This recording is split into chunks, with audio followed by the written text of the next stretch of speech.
Donc bonjour, je me présente Caroline Lancio, donc je suis directrice adjointe du programme Alliance Europa. Je vais très vite présenter Alliance Europa pour expliquer l'intérêt d'être partenaire de cette journée aujourd'hui.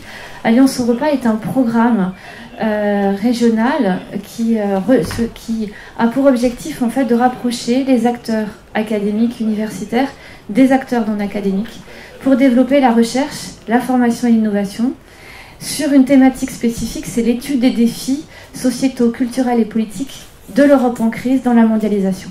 Donc aujourd'hui, nous sommes bien au cœur des préoccupations de notre programme et cet objectif d'accueillir dans une enceinte universitaire dédiée à la recherche un think tank angevin du territoire de la région Pays de la Loire. Nous sommes aujourd'hui au cœur de nos missions. Donc cet atelier est plus particulièrement dédié à témoigner des approches du terrain, donc au plus près du public dont on parle aujourd'hui, à savoir les réfugiés. Donc je vais accueillir 6 intervenants qui ont déjà été présentés d'ores et déjà par Juliane tout à l'heure. Je voulais juste faire part en fait d'une émission que j'ai écoutée hier. Je me demandais comment j'allais introduire ce débat et sur France Culture hier, il y a eu une petite chronique qui présentait l'action d'un stade de football que vous connaissez peut-être, l'Afro-Napoli, qui est un club de football qui est devenu au fil des années un levier d'intégration alors que la crise des réfugiés paralyse l'Union européenne. Donc le club a gravi petit à petit les échelons du football italien et accueille en son sein donc des réfugiés. Il évolue aujourd'hui en Promozione qui est la 6e division nationale en Italie. Et donc je voulais juste citer le témoignage de Guido Boldoni qui est directeur technique de ce club et qui disait « Je les vois le visage fermé, hésitant à se livrer, mais quand ils mettent un pied sur le rectangle vert, ils oublient tout ce qu'ils ont vécu auparavant. Ils peuvent enfin réaliser leur rêve, celui de jouer au foot. Pour moi, subsiste là le véritable sens du mot intégration. » Donc, j'ai le plaisir de donner la parole à Laurent Thiol. Donc, on l'a dit, vous êtes président de Sport et Citoyenneté et également président, ou administrateur du club de football de la banlieue bruxelloise, le FC Kraïnam. Donc, qu'est-ce que vous pouvez nous dire de ce que fait ce club de football en faveur de l'intégration des réfugiés? Oui, merci. Effectivement, je suis président de ce club depuis 8 ans. C'est un club dans la banlieue de Bruxelles, banlieue plutôt bourgeoise, à la limite nord-est de Bruxelles, où nous avons 350 jeunes issus de 42 nationalités différentes. Donc on a réussi dans ce club déjà une première phase d'intégration avec la constitution d'une plateforme multiculturelle de jeunes originaires de 42 horizons géographiques différents. Ça c'est très important lorsque vous expliquez un jour, et on l'a fait il y a 2 ans en septembre 2015, à ces familles de jeunes du club, qu'on leur propose d'accueillir des jeunes migrants demandeurs d'asile. C'est très important que la communauté d'accueil comprenne ce dont il s'agit. Et on leur dit, vous allez accueillir des jeunes réfugiés d'Afghanistan, d'Irak, de Somalie, de Syrie, de tous ces pays en guerre, des pays africains. Et là, les gens réagissent plutôt positivement. Je dis ceci parce que c'est très important d'expliquer aux gens ce qui va se passer et pourquoi on les sollicite pour que cette greffe prenne entre ces nouvelles populations de migrants et les jeunes qui sont déjà au club. Alors qu'est-ce qu'on fait? On a débuté il y a 2 ans en passant un accord de partenariat avec des centres de réfugiés du gouvernement belge. Il y a 17 centres en Belgique. Nous travaillons aujourd'hui avec 3 centres d'accueil. Les jeunes réfugiés, nous ne nous occupons que de mineurs demandeurs d'asile, donc des garçons, pour l'essentiel des garçons, qui ont entre 12 et 18 ans, qui sont logés dans ces centres faits d'asile, à proximité du club. Il y en a 3 centres. Et nous allons chercher ces jeunes par groupe de 10, avec un minibus que nous a financé la fondation UEFA for Children. On va les chercher. Ce sont des joueurs du club, de l'équipe première, qui vont les chercher. Et ils les ramènent par groupe de 10. Lorsqu'ils arrivent au club, on leur donne 1 heure de cours de français ou de néerlandais selon l'école dans laquelle ils sont scolarisés en Belgique. 1 heure de cours de français avec des profs bénévoles. Le niveau linguistique éducatif de ces jeunes est très variable. Vous accueillez des classes entières de jeunes afghans qui ne connaissent pas un seul mot d'anglais ni de français, donc c'est très difficile pour nos profs. On fait vraiment de l'éducation en disant ça c'est un papier, ça c'est un verre, ça c'est une fourchette. Il faut leur apprendre le b.a.-ba linguistique. D'autres de pays francophones, notamment des pays d'Afrique, c'est beaucoup plus facile, donc il y a un niveau de conversation un peu plus différent. On les reçoit, 1 heure de cours de français. Après, la récompense, vous l'avez dit, c'est le pré-carré où ils s'entraînent avec nos équipes de jeunes. Donc ils vont faire des entraînements. On en met 2 par équipe de jeunes, les U12, les U14, les U16, les U18, les U21, pour disséminer ce groupe dans toutes nos équipes. Et ils s'entraînent pendant 1 heure et demie avec nos enfants. Donc, pour nos enfants, c'est formidable parce qu'on leur montre qu'il y a des enfants sur Terre qui sont nés dans des conditions de guerre épouvantables. Et ils ouvrent les yeux sur la réalité du monde et ça leur fait du bien aux enfants du club. Lorsqu'ils ont terminé l'entraînement, et là on les habille en footballeurs, à l'entraînement on leur fournit les chaussures, tout l'équipement sportif, on récupère cet équipement qu'on lave à chaque entraînement, et ensuite ils montent à la cafétéria où on offre un repas à tous ces jeunes. Donc on fait des tables mixtes avec les jeunes du club, de leur catégorie d'âge, et les jeunes réfugiés, ils ont un repas, et puis nous les ramenons au centre de réfugiés. Nous avons accueilli sur les 2 premières saisons 1000 jeunes réfugiés demandeurs d'asile. En Belgique, il y a 2000 MENA, mineurs demandeurs d'asile, qui sont stationnés en Belgique. On en a accueilli, nous, 1 millier pendant ces 2 saisons. Donc, pour parvenir à cela, il y a plusieurs éléments. Il y a l'aspect, l'acceptation de la communauté locale, en l'occurrence les familles, ça marche bien. Deuxièmement, trouver des supports. Et donc, nous avons été aidés par... là, je vous montre quelques photos, vous voyez, des gamins en salle de cours.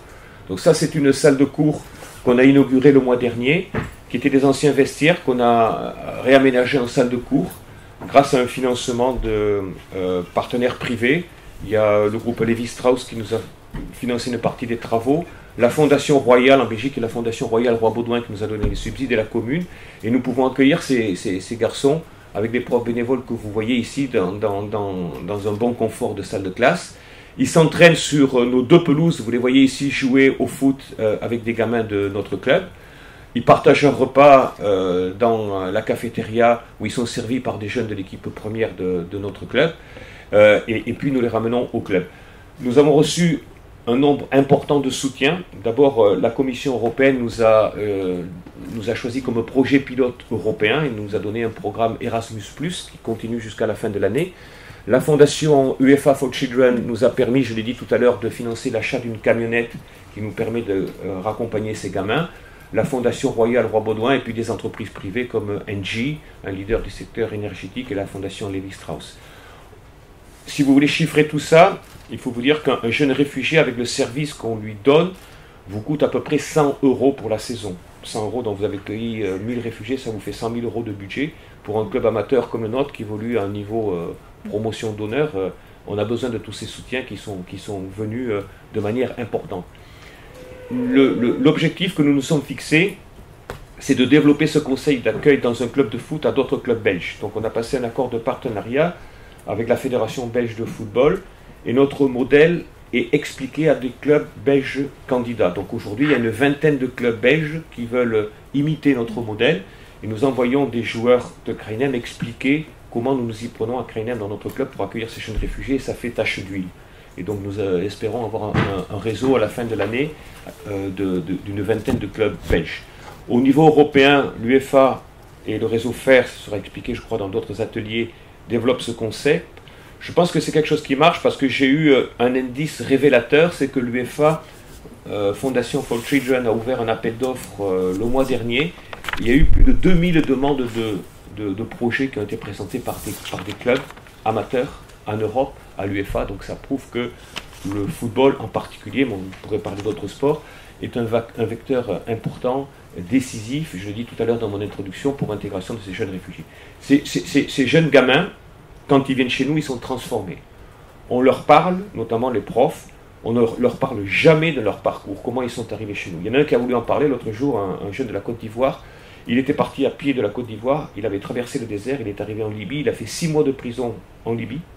Il a réussi à quitter, il a pris un bateau, il a traversé au risque de sa vie la Méditerranée, il a été accueilli dans une ville italienne, il a passé 3 mois dans un centre de réfugiés, il a pris un train, il est arrivé en Belgique. Le gamin, il a 16 ans.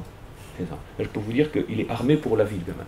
Il a envie d'apprendre, et je pense que ça fait partie des gamins qui vont réussir parce qu'ils ont une volonté farouche d'exister et de réussir. Et donc ce que nous on fait, c'est qu'on leur donne un petit élément, une contribution positive à ce parcours d'intégration civique qu'ils vont devoir suivre en Belgique pour réussir leur intégration. On n'est pas tout seul à le faire, je l'ai dit tout à l'heure, on le fait en appui de collectivités locales, de collectivités territoriales, d'agences nationales pour l'emploi qui vont leur donner une formation, avec des entreprises qui demain vont en faire des salariés. Il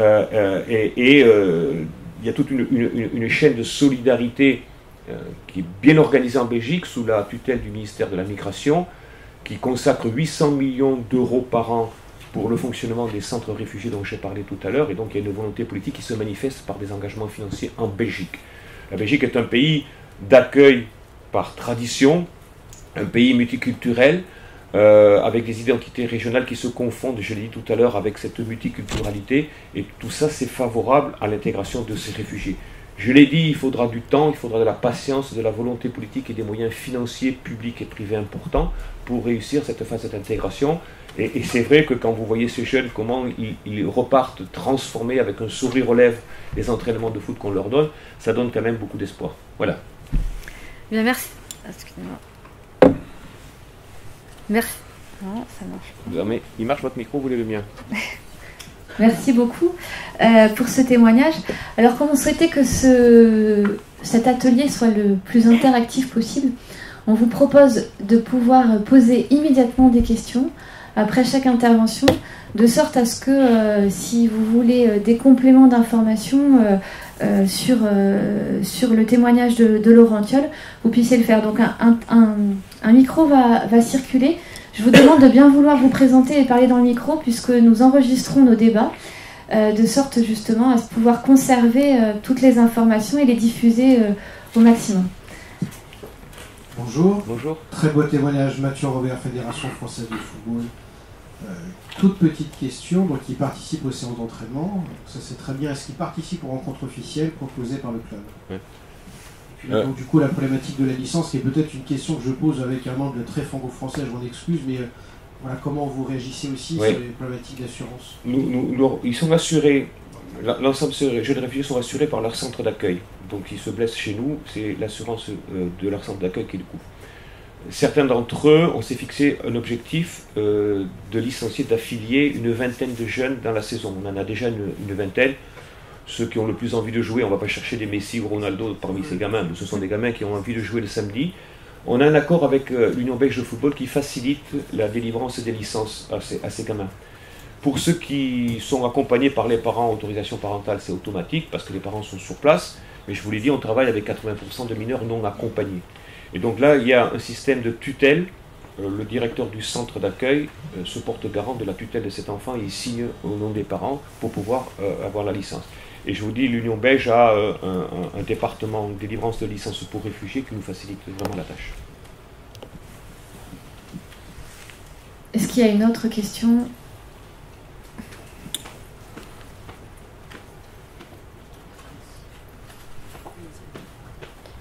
Bonjour, je m'appelle Hugo Bessia, je travaille au service des sports du département de Loire-Atlantique. Je suis intéressé par la législation belge du point de vue des mineurs, justement, parce que nous, ils sont au titre de la protection de l'enfance, donc responsabilité du département des départements. Et là, il semble qu'ils soient logés dans des centres d'asile alors qu'ils soient mineurs. Du coup, voilà simplement pour le fonctionnement belge, comment ça par rapport à la France. Ce sont des centres d'asile fédéraux, c'est-à-dire qui dépendent du gouvernement fédéral belge, qui assure le fonctionnement et le financement de ces centres. Lorsque les enfants vont obtenir leur droit de résidence, il y a à peu près 57% de taux de reconnaissance de demandeurs d'asile en Belgique. Dans des populations comme les Afghans, c'est un taux qui est pratiquement à 90%. L'ensemble, 57% qui, sous les 6 mois, ont leur demande d'asile accordée par l'administration belge. Ces garçons et ces filles restent en centre qui sont des centres ouverts. Hein, c'est pas un bagne, c'est pas une prison. Ils sont ouverts toute la journée. Ils ont des activités. Ils sont scolarisés dans des écoles belges, soit francophones, soit néerlandophones. Et ils ont des après-midi lucratifs lorsqu'ils viennent notamment au football à Kreinen. Lorsqu'ils seront en âge majeur, à 18 ans, ils vont être pris en charge par les communes. Donc les centres d'action sociale des communes, qui vont les loger dans les communes, qui vont les aider à trouver un emploi, et les modules de formation. Donc on a, nous, quelques jeunes qui ont déjà passé l'âge de 18 ans, qui ont atterri dans des logements sociaux des communes et qui continuent à venir au club. Merci. Carole Gomez de l'IRIS, peut-être une question concernant la suite des initiatives que vous menez. Donc vous avez parlé de partenariat et d'essayer de faire tache d'huile en Belgique. Quels sont vos objectifs dans, on va dire, les prochaines années? Mes objectifs, c'est un peu épuisant c'est un peu, je dis ça un peu à titre personnel mais familial, parce que c'est ma femme qui s'occupe de donner les cours de français avec des problèmes. C'est très prenant dans une vie familiale et une vie personnelle. On s'est engagé avec les dirigeants du club qui soutiennent, avec les familles, je l'ai dit. Alors après, ça va dépendre quand même de la pérennité des financements qu'on va avoir ou pas, parce que le club, un petit club amateur, ne peut pas financer 100 000 € de budget pour accueillir des jeunes réfugiés. Mais il faut quand même de la volonté personnelle. Il faut du soutien politique, il faut de la volonté personnelle. C'est une population, je trouve, remarquable en termes de comportement. Sur les 1000 gamins qu'on a eu, on n'a pas eu un seul incident, il n'y a pas eu un seul vol dans les vestiaires, il n'y a pas eu un seul acte de violence de la part de ces gamins. Quand ils viennent chez nous, ils sont très respectueux, ils se rendent compte de l'effort que l'on fait pour bien les accueillir, pour les traiter avec dignité. La première fois qu'on les a accueillis, je leur ai dit, on va vous rendre votre dignité perdue. Et ils le comprennent, ça. Ils lèvent les yeux quand vous leur parlez, ils savent dire bonjour, ils deviennent copains avec les gamins avec lesquels ils jouent, ça leur transforme la vie. Il faut savoir quand même que ce sont des gamins qui ont connu des traumatismes. Quand vous passez 6 mois dans une prison libyenne, que vous prenez un bateau, que vous traversez les forêts allemandes pour arriver, je ne sais comment, à Bruxelles, à cet âge-là. On a accueilli des gamins avec des chaussures trouées, ils n'avaient plus rien à se mettre. Bon. Et l'État belge prend ses responsabilités, d'accord? Et donc il y a toute une chaîne de solidarité qui existe en Belgique. Et au bout de tout ça, bon, ça retombe après sur des gens bénévoles comme nous. Jusqu'à quand allons-nous pouvoir tenir le coup? Je ne sais pas. Je vais vous le tirer dans un an ou deux, je n'en sais rien. Est-ce qu'il y a d'autres questions? Yves, oui. Pardon.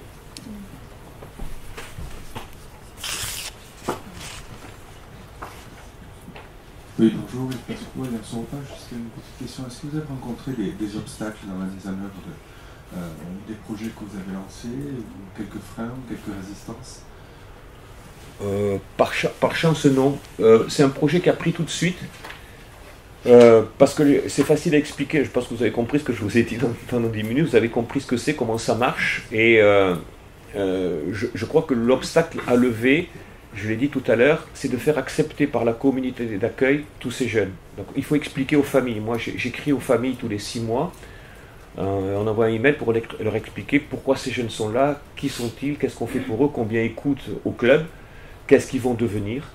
Et il faut que les parents se sentent concernés, parce que les parents vous disent, occupez-vous de mes enfants. Moi, je paye une cotisation au club de 360 €.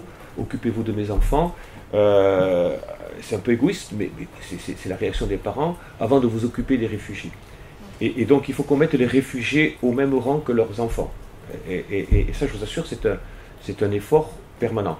Alors, moi, j'ai la chance, je dis, d'avoir des familles qui sont bien élevées, avec un niveau d'éducation, des gens qui travaillent dans des institutions internationales, européennes, des cadres d'entreprise, ça va, ils comprennent. Mais ce taux d'acceptation, vous ne le retrouveriez pas automatiquement dans tous les clubs belges, dans les milieux populaires, dans les quartiers un peu difficiles, où vous avez des clubs mono-ethniques. En Belgique, dans un championnat belge de football, à Bruxelles, vous avez le Maccabi de Tel Aviv, vous avez les Turcs de tel quartier, vous avez l'équipe de l'Étoile marocaine de Casablanca, etc. Là, je ne suis pas sûr que la greffe se prenne aussi facilement que c'est le cas chez nous. Hein. Mais c'est l'obstacle qu'il faut lever absolument au départ, c'est bien expliquer ce qui va se passer aux gens qui vont accueillir ces enfants. Stéphane Schermer des Canards de Bagdad en Allemagne. Juste une question pratique. Vous avez parlé des jeunes que nous de votre camionnette par exemple. Il y a toute une logistique à côté. Donc vous avez des gens pour faire ça. C'est parce que vous êtes un petit peu comme nous, un petit club avec quasiment que des bénévoles. Donc je suppose qu'il doit y avoir toute une structure derrière. Oui, moi j'ai des contrats de stage d'étudiants, donc j'ai 4 étudiants qui sont des joueurs de notre équipe première qui jouent en division d'honneur, c'est un petit niveau, promotion d'honneur, petit niveau amateur. Et donc ce sont des étudiants, j'ai un contrat d'étudiants avec eux, ils ont 500 € par mois sur les budgets qui m'ont été donnés par l'UEFA ou la commission pour encadrer les jeunes. Donc chaque joueur étudiant est responsable d'un groupe de jeunes un jour par semaine, donc ils vont les chercher, ils les nourrissent, ils les font entraîner, ils sont vraiment autonomes groupe par groupe. C'est très formateur pour ces étudiants. Et puis ensuite, il faut assurer le lien avec les entraîneurs pour que les entraîneurs intègrent et acceptent bien ces 2 ou 3 jeunes qu'on leur envoie dans leurs équipes. Il faut être sympa avec la cuisinière qui leur fait les repas tous les jours. Mais bon, on est au niveau de bénévoles et de bonne volonté, ça se passe relativement bien. Ça ne demande pas une trop forte mobilisation en manpower au sein du club. Il y a encore une question ? Ce sera la dernière. Si, allez-y. C'est simplement sur les financements. Donc vous avez obtenu des financements publics, donc vous avez dit que vous étiez proche aussi des institutions européennes. Donc voilà, on voit qu'il y a l'Europe, l'UEFA, mais sur les financements privés type NJ, ou Roi-Baudouin, c'est du droit privé, hein, c'est une fondation. Roi-Baudouin, c'est une fondation royale. Royale, c'est d'accord. Je voulais savoir du coup comment vous avez réussi à les intéresser. Et puis deuxième question, qu'est-ce qu'ils vous demandent, vous, sur ces projets-là en échange par exemple? Sur les appels d'offres, il y a les appels d'offres de la Commission européenne, programme Erasmus+, qui sont publics. L'appel d'offres dont j'ai parlé de la Fondation UEFA, avec plus de 2000 demandes, est en cours de renouvellement. La Fondation Roi-Baudouin fait aussi des appels d'offres, mais pour des montants moins importants, et on est en cours de renouvellement de l'appel d'offres de la Fondation Roi-Baudouin.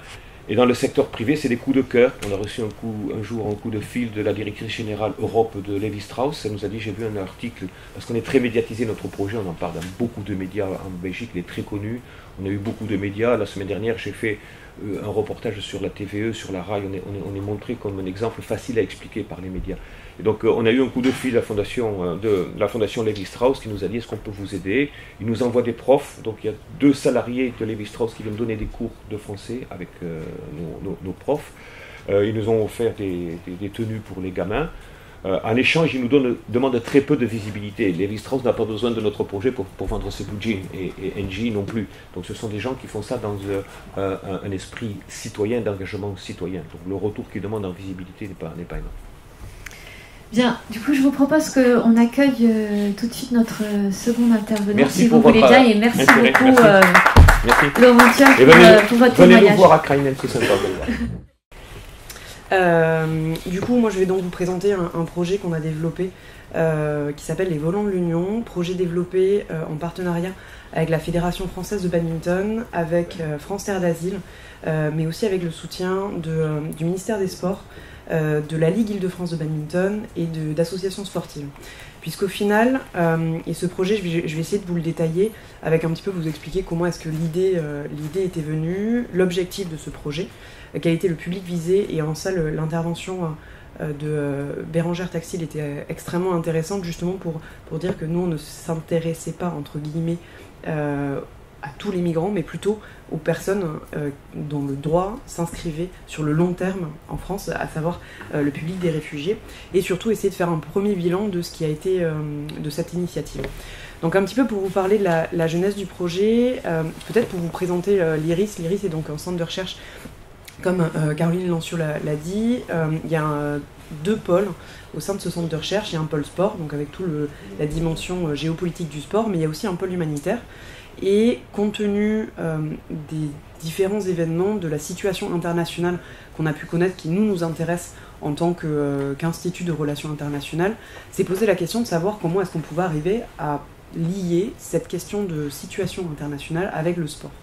Au détour de différentes conversations, à la fois au sein de l'IRIS, mais aussi avec d'autres partenaires, on s'est rendu compte qu'en fait on allait tous un peu dans la même direction, et que chacun dans notre coin on essayait de faire d'avoir des démarches assez constructive et surtout avoir des actions concrètes. Puisque au-delà des différents discours en disant que c'est une crise que connaît l'Union européenne et qu'il faut trouver des solutions pour agir, il s'agit aussi de se remonter un petit peu les manches et de voir un peu comment est-ce qu'on peut arriver à faire concrètement des choses. Au détour d'une conversation avec un responsable de la fédération de badminton, j'ai vu qu'il était extrêmement intéressé pour travailler sur ces sujets-là et qu'il essayait de voir comment d'autres partenaires pouvaient les accompagner.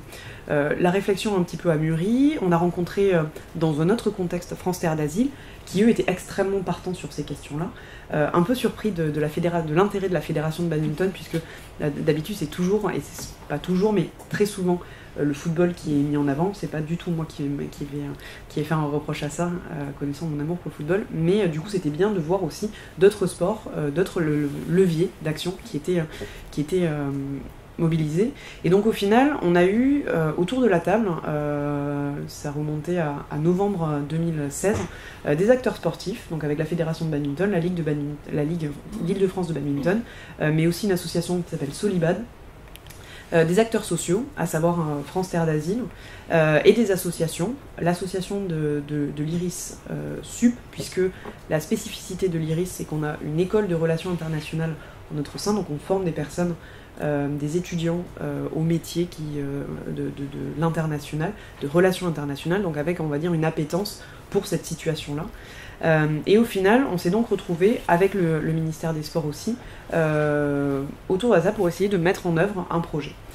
Concrètement, quel est l'objectif du projet? C'était, comme je vous l'ai dit, essayer de trouver une action concrète et commune qui favorise l'intégration, l'inclusion sociale de jeunes réfugiés. Comme je vous l'ai dit, on s'est concentré sur à la fois la jeunesse, mais aussi sur les réfugiés, puisque on considérait que c'était peut-être le public le plus adapté pour mener des actions de long terme, puisque leur avenir s'inscrit de plein droit en France, à la différence peut-être d'autres catégories de migrants sur lesquels je ne reviendrai pas, mais pour lesquels l'intervention de Bérangère Taxil était extrêmement importante.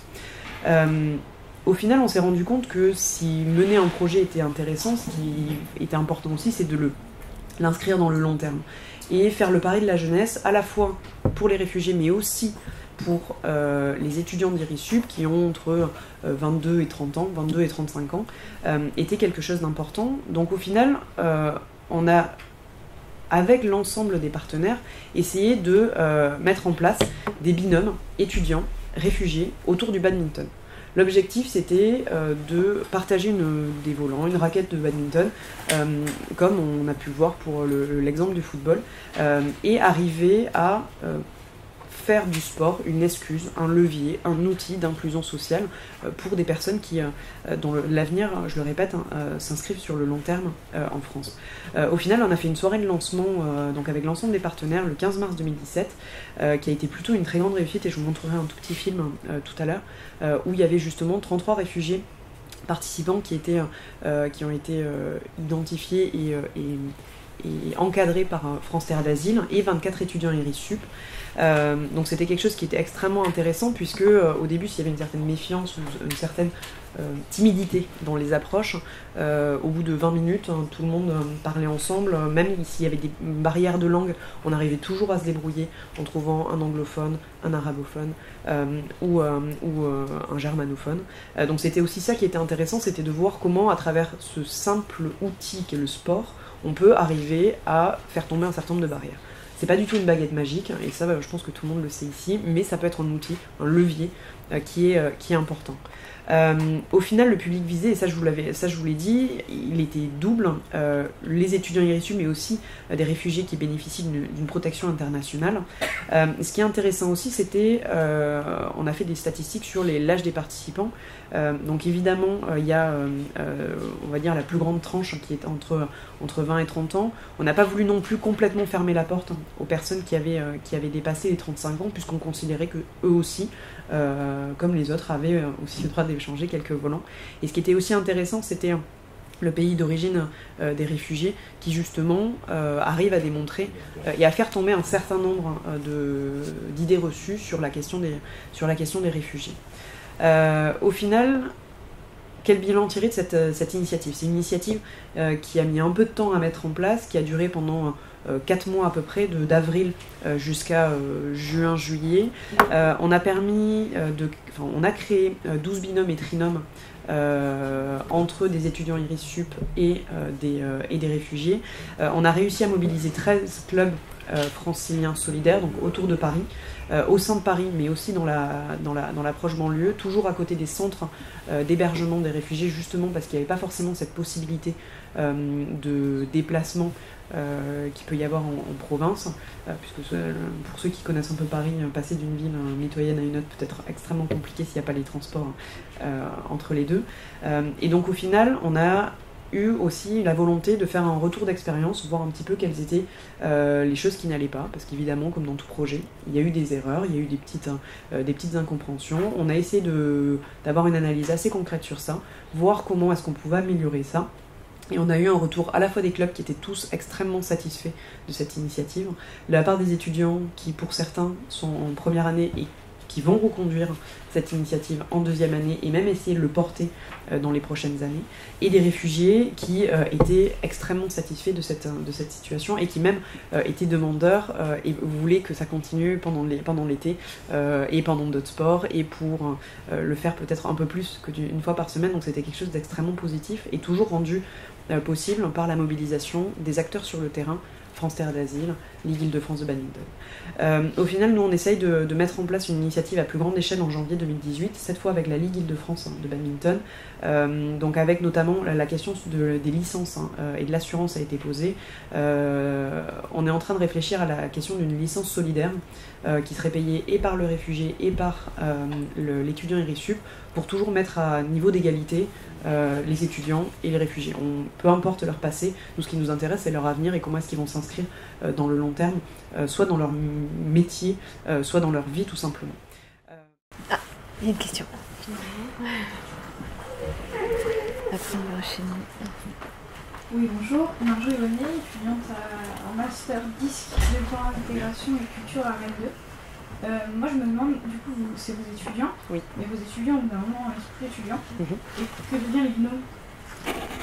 Alors, pour l'instant, on est encore à la première, on est en tout début du projet. L'objectif, c'est véritablement, de façon générale, comme nous, on est basé sur Paris, logiquement, les étudiants s'inscrivent dans une logique de rester ensuite à Paris et donc du coup de conserver des liens avec les réfugiés. Mais il y a aussi une question qu'on a voulu développer, c'est une espèce d'agrandissement du dispositif à d'autres villes de province, puisque non, il n'y a pas que Paris qui existe, il y a évidemment d'autres besoins à l'extérieur, et justement pouvoir créer ces sphères d'accueil dans d'autres villes, et notamment Rennes.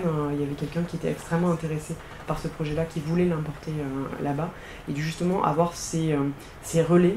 Certes, un binôme n'est plus peut-être dans la même ville, mais ça peut aussi être rassurant si un réfugié a trouvé du travail, a dû partir dans une ville pour X raisons, d'avoir cette même structure qu'il a déjà accueillie, qu'il a déjà encadré, qui lui a donné un certain nombre de logiques, de repères, on va dire, dans le domaine du sport, avec quelque chose qu'il connaît. Donc ça, c'est la deuxième étape qui s'inscrit dans son plus long terme. Mais c'est aussi quelque chose sur lequel on travaille, et c'est aussi pour cette raison-là qu'on est vigilant et toujours à la recherche de nouveaux financements pour tout simplement donner les moyens à ce projet de se développer.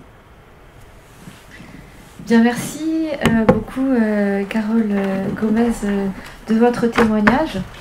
Je propose maintenant d'accueillir donc les représentants du conseil départemental de Loire-Atlantique, donc Christophe Serrandour, chef de mission de l'animation sportive, et Hugo Bessière, qui est éducateur sportif pour le conseil départemental, à venir nous présenter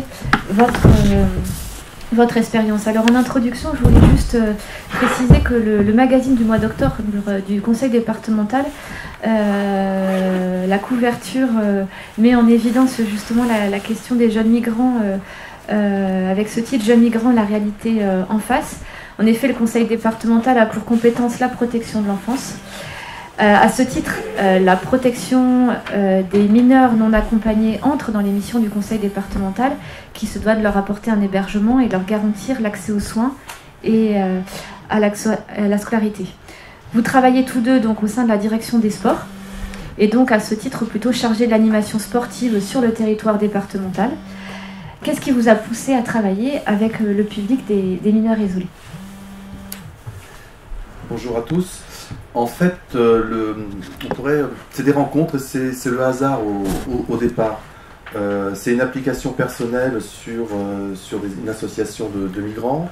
C'est un événement international qui nous proposait un espace. C'est des collègues de la protection de l'enfance qui construisent un parcours d'intégration.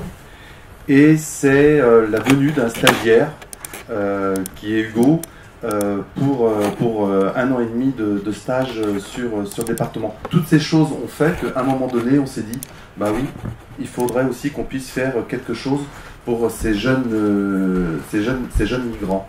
Donc c'est un projet qui est parti à partir du mois de mars 2016 et qui a réellement commencé en octobre 2016 pour avoir son point le plus fort en juin 2017, et puis derrière on s'est aperçu qu'effectivement au départ on partait peut-être sur un one-shot, et que maintenant on a su créer un réseau, on a vu qu'il y avait énormément de demandes, et on est en train de construire maintenant un réel projet pour pouvoir offrir un espace à tous ces jeunes migrants. Donc là je vais passer la parole à Hugo qui va vous présenter un petit peu tout ce que l'on a fait maintenant depuis 1 an et demi.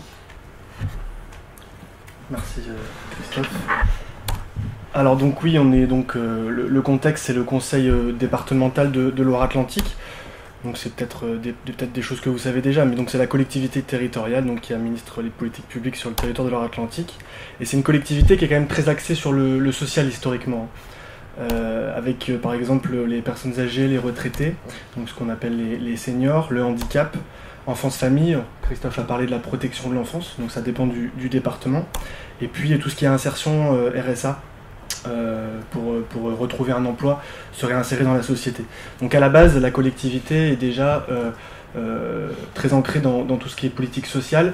Le président Philippe Grosvalet l'a dit tout à l'heure, nous, en Loire-Atlantique, on est aussi très axé sur le sport, contrairement à d'autres départements qui ont pu abandonner cette politique. Ce qui explique aussi le lien entre les deux thématiques. Alors pour bien comprendre, on parle de migrants, de réfugiés, donc ici c'est les mineurs non accompagnés. Donc c'est une minorité, comme je l'ai dit, qui est protégée par les départements. Donc c'est un jeune de moins de 18 ans qui ne bénéficie pas de la nationalité française et qui est dit donc dans la loi privé temporairement ou définitivement de la protection de leur famille. On les appelait avant les mineurs isolés étrangers. Mais le garde des Sceaux, se rapprochant des directives européennes, a décidé de changer le nom pour désormais les qualifier de mineurs non accompagnés. Donc il y a 2 textes de loi, le Code de l'action sociale et des familles. Les départements doivent mettre les MNA à l'abri des périls de la rue, les héberger et les nourrir.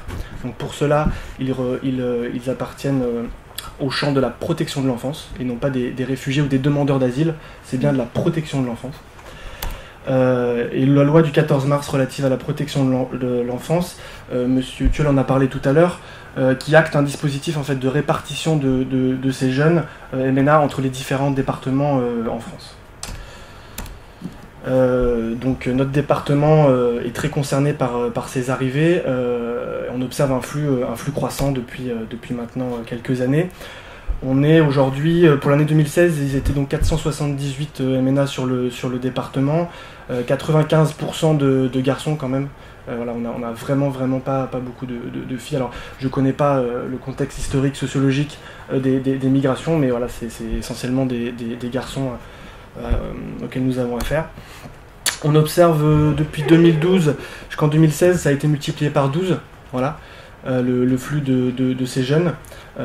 Et en 2017, ça s'accélère encore pour arriver à 596 en Loire-Atlantique. Il y a 15 arrivées en moyenne par semaine, 19 cet été. Donc évidemment, le département, pour répondre à cette arrivée de jeunes sur son territoire, a aussi augmenté son budget, qui a été multiplié, je vois pas très bien les couleurs, par 26 en 2012-2016, donc en quelques années, pour arriver quand même à 10 millions d'euros. On l'a dit aussi sur les pays d'origine de nos jeunes, donc sur les 500, c'est principalement l'Afrique de l'Ouest à 63%. Et puis donc aussi quelques jeunes du Pakistan, du Bangladesh. Je ne sais pas pourquoi sur ce schéma il n'y a pas l'Albanie, mais moi j'ai travaillé avec des jeunes aussi qui viennent d'Albanie. L'âge moyen, alors contrairement peut-être à votre projet, nous c'est 17 ans, 16 ans et demi, 17 ans. Voilà, on n'a pas de jeunes, très rarement travaillé avec des jeunes en dessous de 15 ans. Donc comme je l'ai dit, c'est un contexte aussi qui s'ancre dans l'urgence. Excusez-moi. Hop. Donc quand les jeunes en fait arrivent sur le département, il y a un dispositif de mise à l'abri et d'évaluation de la minorité qui est mis en place. Et donc ça a été délégué à l'association qui s'appelle Saint-Benoît-Labre, qui est une grosse association donc, de la protection de l'enfance, mais qui travaille aussi dans l'insertion sur le territoire nantais, et qui a 2 services, donc le service Atome. Donc là c'est des hébergements en appartement des jeunes, et comme le secteur est sous tension, il y a de moins en moins de place dans les appartements des associations, et du coup il y a des hébergements qui sont aussi faits à l'hôtel. Donc c'est un autre service qui s'appelle le service Azami. Le département a proposé des solutions complémentaires alternatives pour répondre à cette situation d'urgence. Il y a une action expérimentale qui est menée avec l'agence départementale de prévention spécialisée.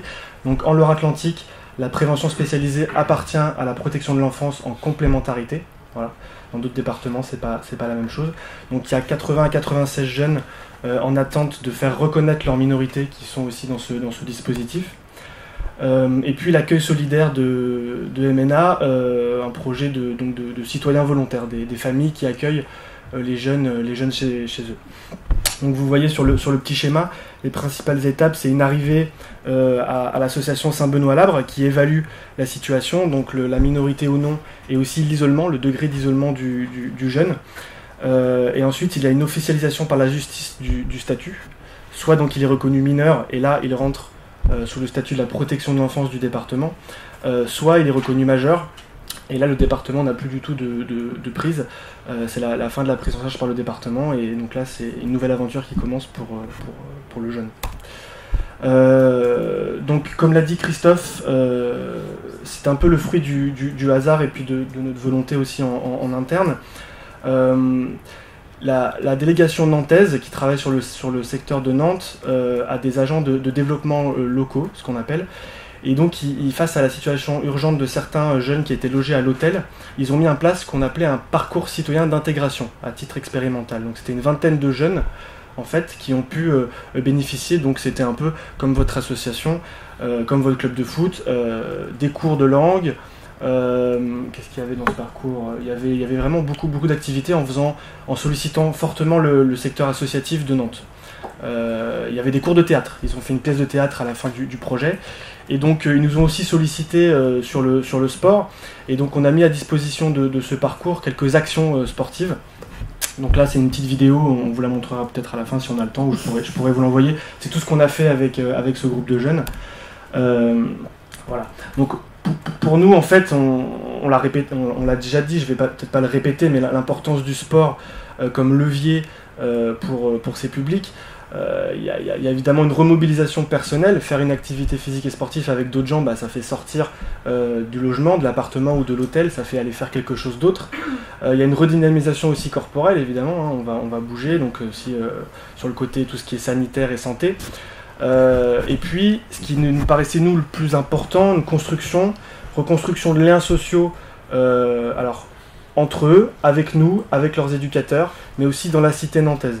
Et puis, un renforcement peut-être de l'estime de soi. Je me rappellerai toujours, ils connaissaient pas le basket, leur faire arriver au bout de quelques semaines à jouer au basket et à marquer des paniers. Ça peut paraître rien du tout, mais finalement ça leur faisait quelque chose à ces jeunes. Voilà, donc c'était aussi tous ces champs thématiques qui justifient une utilisation du sport dans ce domaine. Mais aussi une découverte d'offres sportives diverses. Voilà, on a souhaité se décentrer du foot. parce qu'ils demandaient beaucoup de foot. Alors on en a fait aussi, mais on a souhaité aussi leur montrer d'autres cultures, d'autres disciplines. Et puis surtout lutter contre les délais d'inactivité de ces jeunes aussi. C'est vrai qu'en attendant d'être reconnus mineurs ou quand ils sont logés à l'hôtel, il y a des risques d'inactivité de ces jeunes, et donc proposer tout un parcours comme ça avec différentes activités, ça permet de les insérer mieux dans la ville. Donc là voilà, c'est quelques photos du projet de parcours. On est allé visiter la salle XXL, il y avait les championnats du monde de hand à Nantes, donc je les ai emmenés, on a visité la salle XXL, on a fait tout un cycle de découverte du basket avec dans une salle un gymnase qu'on a pu trouver une fois par semaine. Donc ça c'était la photo du milieu, c'est avec toutes les associations qui ont contribué à cette action. Là c'est la base pleine nature de Vieuxroux qui appartient au département, donc on les a emmenés aussi faire du VTT, de la course d'orientation, du tir à l'arc. Voilà, donc c'était différentes actions sportives regroupées sur cette période. On a fait un autre projet qui est le projet The Bridge. Donc là c'était un événement pour fêter les 100 ans de fraternité entre les USA et la France par rapport au débarquement à la Première Guerre mondiale. Et dans ce contexte-là, il y avait les championnats du monde de basket 3-3 justement, qui se déroulaient sur l'île de Nantes. Alors quand on a vu ça, on s'est dit qu'on allait les faire aussi participer à ce projet-là. Et du coup ça allait de source avec l'activité basket. Donc sur ce projet, j'ai résumé en 3 étapes, mais ça s'est fait un peu aussi par expérimentation, hein, mais j'ai essayé de découper en 3 étapes. D'abord, on les a emmenés voir 3 matchs pro, avec des partenariats qu'on a, le département, avec des clubs pro de haut niveau, féminins, voilà, j'ai voulu qu'ils aillent voir les femmes comme les hommes, féminins et masculins, donc le NRB et l'Hermine, 28 mars, 25 avril et 28 mai. Donc là, il y avait non seulement ces MNA, mais ils étaient aussi mélangés avec d'autres enfants de la protection de l'enfance qui ne sont pas eux des migrants. Donc là le but du jeu c'était par le spectacle leur faire découvrir l'activité et leur donner envie d'aller aussi faire ce tournoi par la suite. La deuxième opération ça a été un cycle d'initiation de 7 séances au basket 3-3. Donc là on s'est débrouillé aussi, c'est de la débrouille, hein. On est allé dans un parc, il y avait des terrains et avec d'autres collègues on est allé les encadrer sur ces 7 séances le mercredi après-midi. Et donc là c'était découvrir l'activité par la pratique, mais aussi les préparer à jouer en équipe pour ce tournoi. Et puis finalement le jour J, c'était en juin, donc une participation à un tournoi par équipe, The Bridge, et puis dans la foulée aller voir les matchs des pros parce qu'il y avait la Coupe du Monde, donc un accès à l'Arena qui était en plein milieu du cœur de la ville nantaise, là où il y a l'éléphant, donc c'était aussi une façon pour nous de les amener dans des lieux où ils ne vont peut-être jamais, de les mettre au cœur de la cité, avec les autres gens, avec les autres citoyens, les faire développer ce sentiment d'appartenance un peu à leur nouvel environnement, et donc de voir aussi, d'avoir la chance d'assister à ces matchs-là. Voilà, il y avait aussi un tournoi handisport l'après-midi en fauteuil, mais c'était là dans le projet, mais c'est pas l'objet aujourd'hui. Voilà les photos, donc là c'était l'entraînement, au milieu tous les jeunes qui ont participé donc au tournoi, et puis quelques actions voilà, de jeu qui se sont déroulées. On a également donc le foot, hein, parce que le foot voilà, j'aime beaucoup le foot, hein, mais je cherche à diversifier aussi les disciplines. On a réussi à mettre en place aussi un tournoi de foot avec ces jeunes, notamment avec l'appui il nous a quittés, mais de Jafet Endoram, qui a pu être présent aussi ce jour-là sur le tournoi de foot avec ces jeunes. Enfin, ce qu'on appelle sport-spectacle, donc on est allé voir d'autres matchs, évidemment, de volley, de hand, de foot, du FC Nantes, voilà, on est allé voir d'autres matchs ensemble.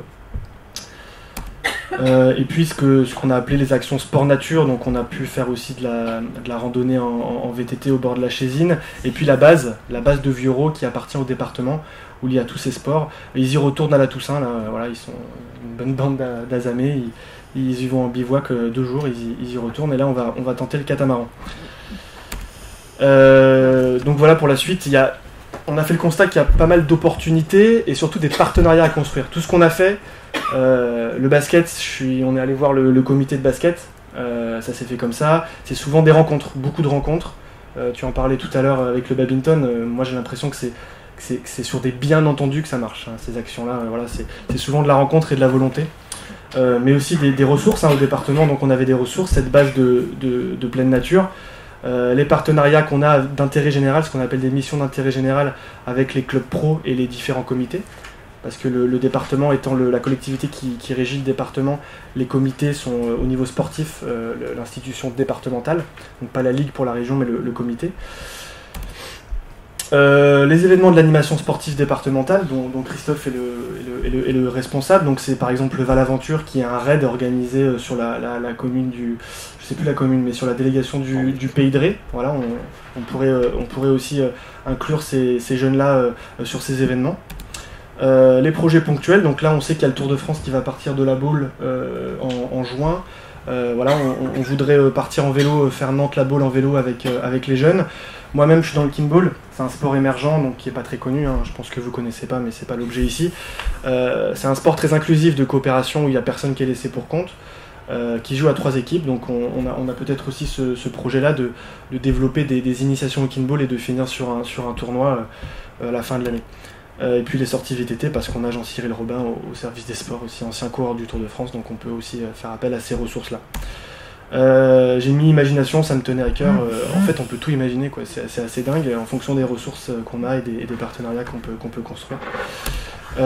Pour finir, donc un travail de terrain, de relationnel et de long terme, parce qu'il faut faire du lien aussi avec les éducateurs des associations et les jeunes.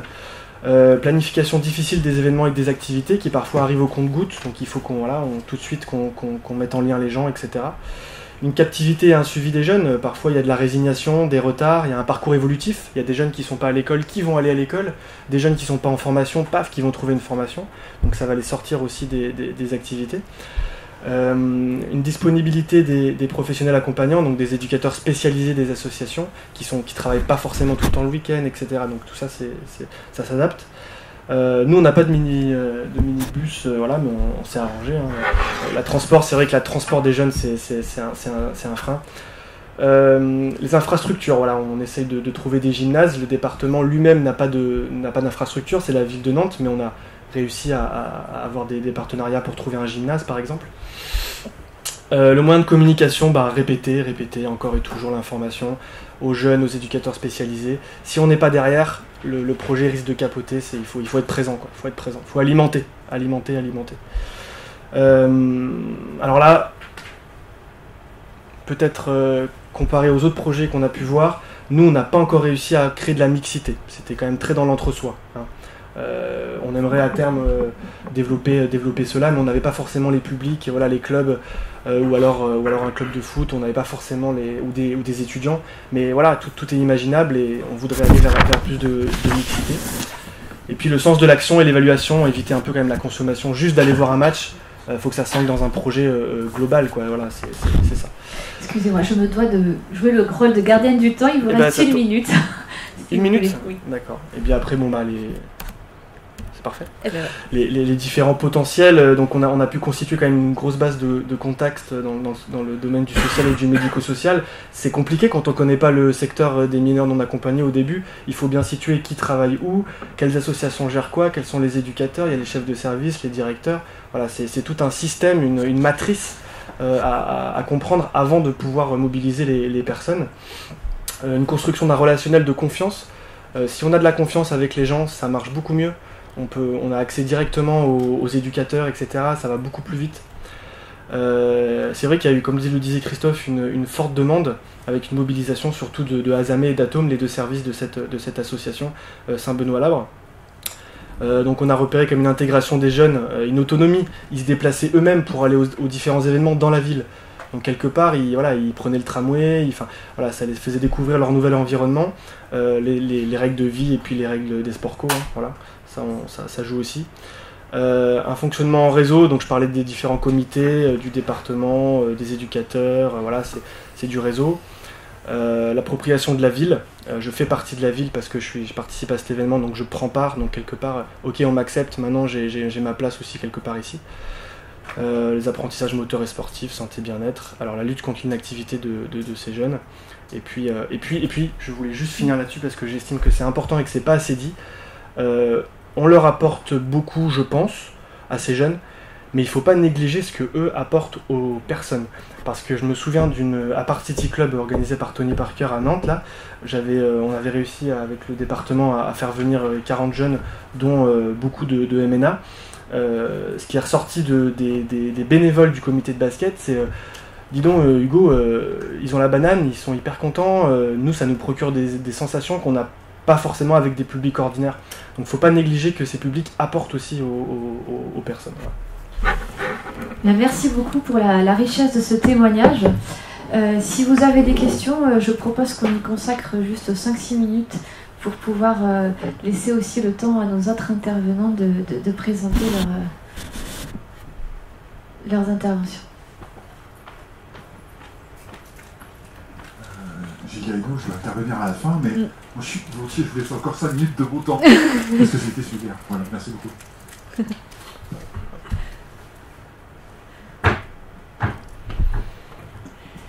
Bonjour, Anne. Je voudrais juste vous poser une question concernant la sensibilisation linguistique. Je voudrais juste vous demander sur quelle association ou structure vous pouvez prendre appui au plan local. Alors c'est une bonne question à laquelle je ne vais pas pouvoir vous répondre, parce que je n'ai pas eu le temps de me préoccuper de ces autres champs-là. Dans le parcours d'intégration, c'était des associations d'éducation populaire, les CMA, peut-être. Oui, c'est possible. Voilà, c'était. Ouais. Il y avait des profs aussi bénévoles qui mettaient à disposition.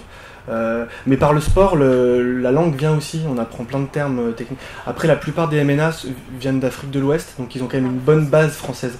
Il y avait un Afghan, un Albanais qui avaient beaucoup plus de difficultés. Mais par leur travail de théâtre, par leur travail avec les cours et par leur travail avec le sport, ils ont pu apprendre des termes qui sont ressortis à la fin de leur parcours. Mais je pourrais vous redonner, si vous voulez, l'association. Mais... Juste pour aller dans votre sens, on a eu l'occasion de travailler avec une association donc justement qui est chargée de l'hébergement et de l'accompagnement des réfugiés, qui disait qu'en fait l'apprentissage du français via une activité est sans doute parfois plus pertinente pour certains que l'apprentissage du français dans un format court qui n'est pas toujours adapté. Et donc effectivement, le mixer avec des activités est peut-être une piste très intéressante. Est-ce qu'il y aurait une autre question? Merci pour cette présentation qui est absolument passionnante. Je rejoins mon collègue à côté. Peut-être une question concernant les coopérations. Vous avez dit que la communication était essentielle pour justement ne pas faire retomber cette mobilisation. Est-ce que vous avez senti, soit dans les départements environnants, soit dans les régions environnantes, cette démarche, cette volonté de faire tache d'huile, comme disait Landune tout à l'heure? Christophe complétera, mais je pense pas que ça existe encore dans d'autres départements. Et nous, comme on est au stade de la débrouille et de l'expérimentation, je pense pas que ça soit dans les préoccupations maintenant. Mais... On est le premier département à avoir fonctionné comme ça, parce que comme je vous disais tout à l'heure, ça a été des rencontres, donc on a eu l'opportunité de le faire. Maintenant, l'idée c'est aussi de stabiliser nos actions, parce que effectivement, comme on commence à être connu de ce que Hugo a fait, ça commence à un peu exploser, et là par contre on commence à se sentir un peu tout seul. Donc on va essayer quand même de travailler avec le mouvement sportif. L'exemple du foot était très intéressant, parce que voilà, on avait l'idée de comment on peut intégrer ces jeunes dans des clubs de foot, donc se servir de Jafet El Doram, qui est une porte d'entrée, et aussi, et pour ça c'était super, de l'expliquer correctement, de bien expliquer aux gens quand on va les voir comment sont ces jeunes. Là maintenant l'idée c'est ça, c'est de stabiliser, trouver de l'aide aussi à côté pour pouvoir, parce qu'on ne pourra pas nous y rester, de trouver de l'aide. Et pour l'instant, notre porte d'entrée, c'est le mouvement sportif. Donc c'est d'essayer d'aller convaincre le mouvement sportif de venir avec nous sur ces belles expériences. Et puis la mixité, effectivement. Les filles, vous voyez, on a 5% de filles, on n'a rien fait encore avec elles. Donc il faut aussi qu'on trouve quelque chose pour ces jeunes filles. Je me permets de poser une question. Moi, je voudrais savoir quelle est votre relation avec la direction de l'action sociale autour de ce projet, c'est-à-dire est-ce que vous avez aussi un retour des assistants sociaux qui accompagnent aussi ces mineurs sur comment ça leur permet de s'intégrer de manière plus générale? Est-ce que vous travaillez vraiment dans notre collaboration Alors, on n'a pas travaillé avec les assistantes sociales parce qu'elles gèrent les jeunes qui sont en famille d'accueil. On a travaillé essentiellement avec ce qu'on appelle les centres d'hébergement collectif ou les lieux de vie des LDR, qui sont donc qui sont logés par les associations sans assistants familiaux ou assistantes sociales, mais avec des éducateurs spécialisés. Donc on a tissé un lien surtout avec ces éducateurs spécialisés. Moi j'ai pu aller rencontrer ces jeunes plusieurs fois. Et puis on a eu un retour écrit de l'association Saint-Benoît-Labre qui nous faisait un bilan des actions et qui nous demandait de continuer. Après, au niveau du département, c'est aussi l'occasion de travailler en transversalité, service des sports, service protection de l'enfance, et de mieux se comprendre entre nous et de développer des choses. Mais on ne s'est pas attaqué au secteur des assistantes sociales, etc. Parce que ça multiplie le nombre d'entrées. Et nous, si on a Saint-Benoît-Labre, ça fait une entrée qui est déjà... Voilà. Mais oui, on a des moments collectifs avec les jeunes à la partie TICUP. Voilà, c'était assez fort.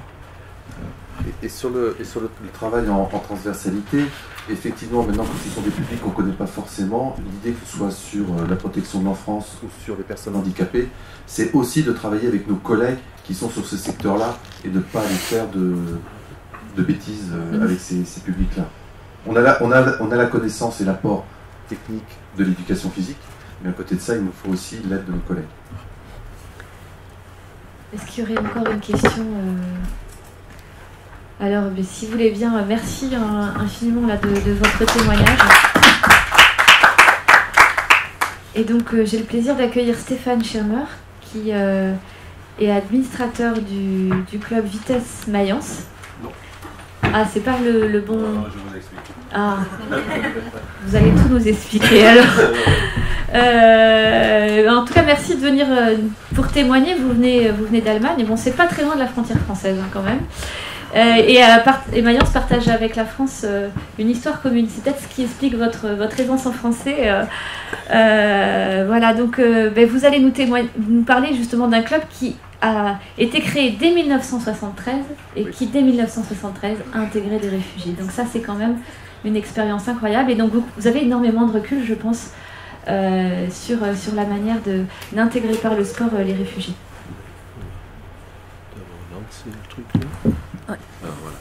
Voilà, oui, effectivement, bonjour. Mayence, c'est pas très loin de la frontière française. D'ailleurs, c'est la capitale de l'ancien département du Montonnerre. Ça date de 1700 et quelques, voilà.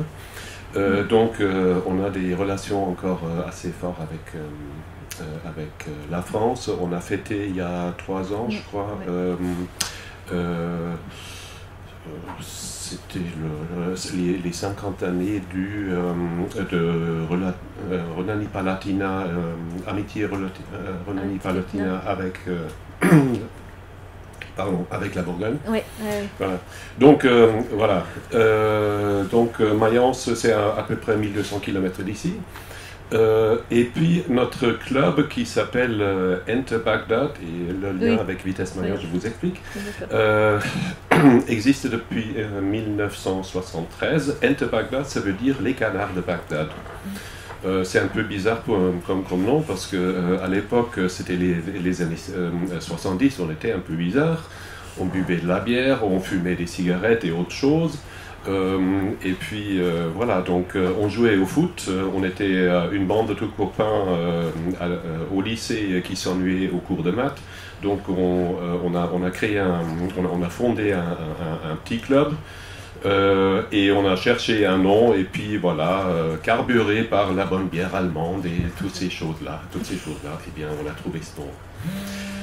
On a commencé à intégrer, pas des réfugiés à l'époque, mais des étrangers, puisque on était... voilà, football mondial de Mayence.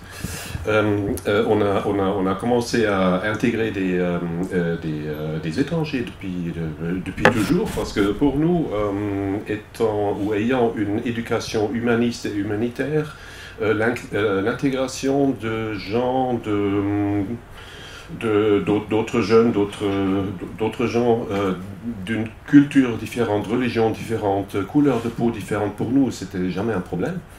Donc voilà, on les a accueillis au sein de notre petit club, qui est d'ailleurs un club amateur, c'est-à-dire c'est pas une association officielle, voilà.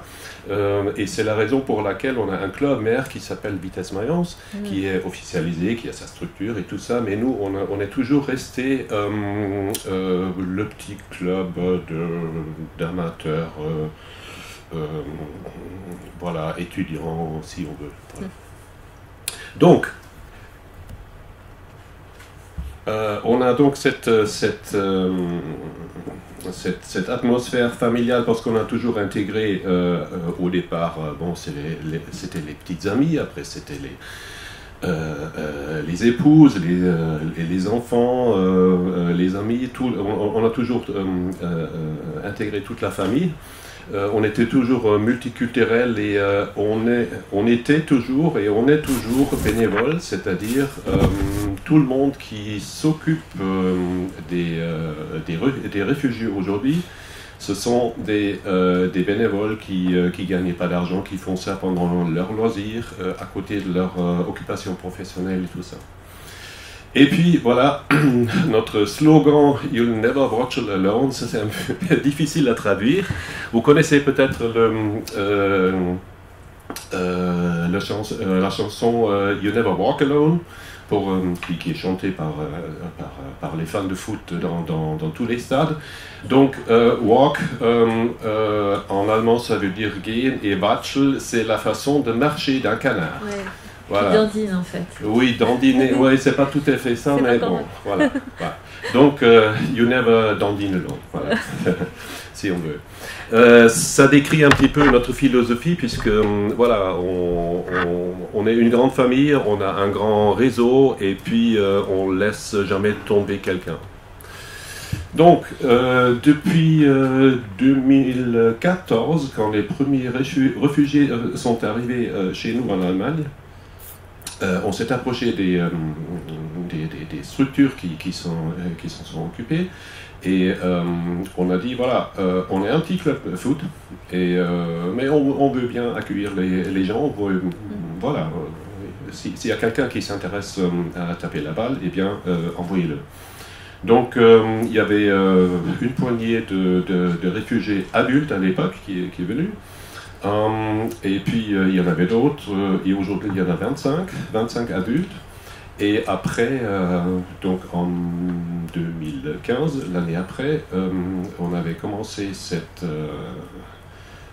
collaboration qui s'appelle Willkommen im Fußball, en allemand, c'est bienvenue au football.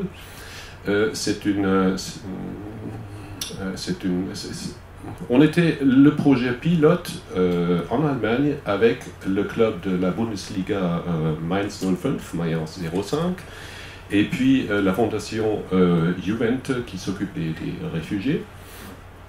Et depuis donc 2 ans, on s'occupe aussi de mineurs, de réfugiés mineurs, et on a aujourd'hui on en a 35-40 chez nous. Voilà. Donc ça fait à peu près 60 réfugiés dont on s'occupe avec, bon, pour les adultes avec leur famille, parce qu'il y en a beaucoup qui sont venus avec leur famille, ils ont même des enfants qui sont nés en Allemagne, voilà. Donc c'est un peu ça. Qu'est-ce qu'on fait pour ces gens-là? Eh bien on les accueille, on les intègre dans le club,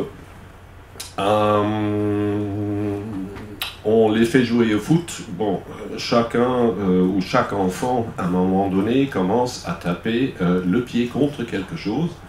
Eh bien, si c'est une canette vide, ou si c'est un petit caillou, ou si c'est une balle de foot, c'est la même chose, voilà.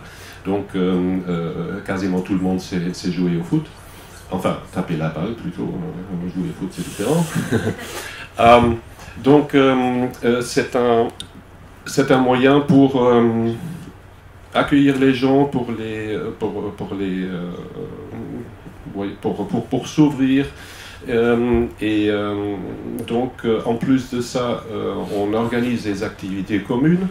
Il y a donc le soutien par le club professionnel de la Bundesliga, qui est là aussi, et puis on s'échange étroitement avec les animateurs, les entraîneurs et tout le monde, justement pour s'occuper non seulement sur le terrain, mais aussi à côté de ces gens-là.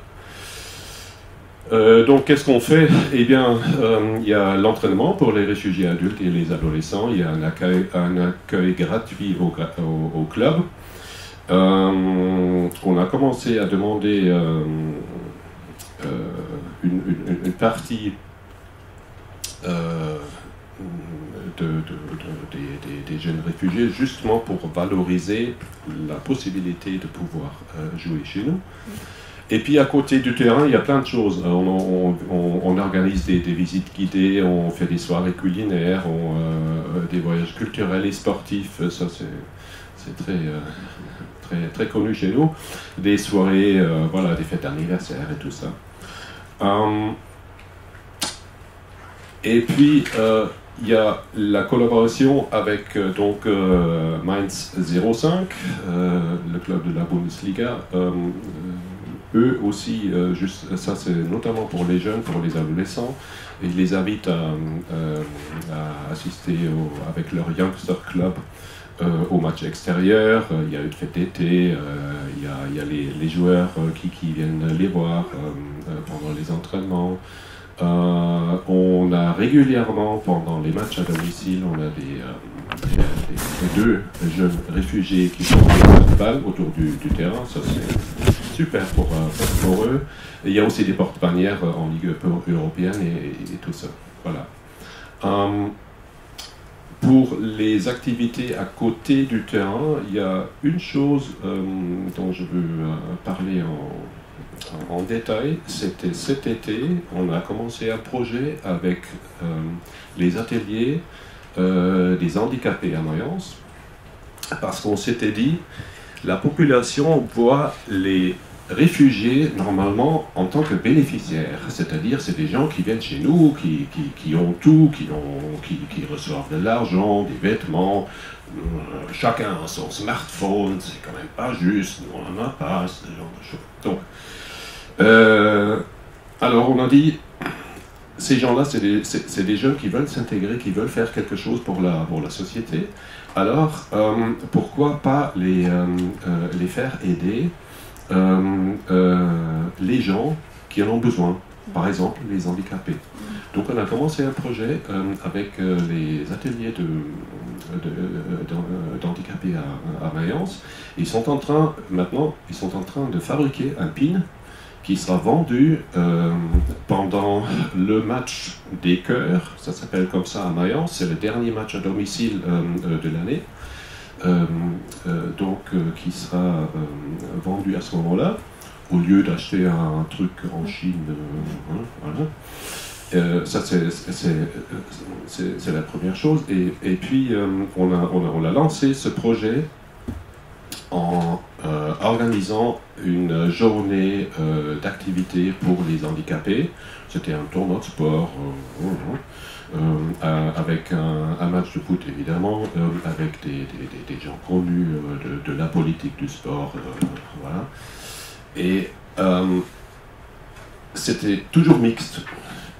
Les handicapés, les réfugiés, les sportifs, les politiciens, tout le monde jouait ensemble. Donc ça, c'était très bien reconnu. Par contre, on a aussi des difficultés. On en a parlé un petit peu là. Pour nous, étant un petit club quasiment non organisé, sans structure, sans logistique, sans rien, eh bien, il y a le nombre de gens qui viennent nous voir.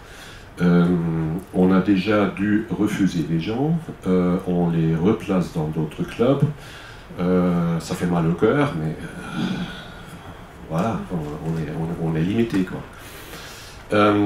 On a toujours des problèmes de terrain, de disponibilité de terrain, parce qu'on n'a pas notre propre terrain comme un vrai club, une association, donc on est dépendant de la ville, du club et tout ça, donc il faut toujours aller demander. Voilà. C'est un peu difficile. Les entraîneurs et leurs assistants aujourd'hui, eh bien, c'est des membres de notre club, c'est des bénévoles toujours, c'est des gens qui ont dit voilà, je veux faire quelque chose, mais avec une soixantaine, c'est pas toujours suffisant. On a passé des annonces, évidemment, on a trouvé quelqu'un, voilà, mais c'est difficile. Au niveau des licences, et ça c'est typique pour toute l'administration autour des réfugiés, c'est extrêmement lent, extrêmement difficile, extrêmement complexe.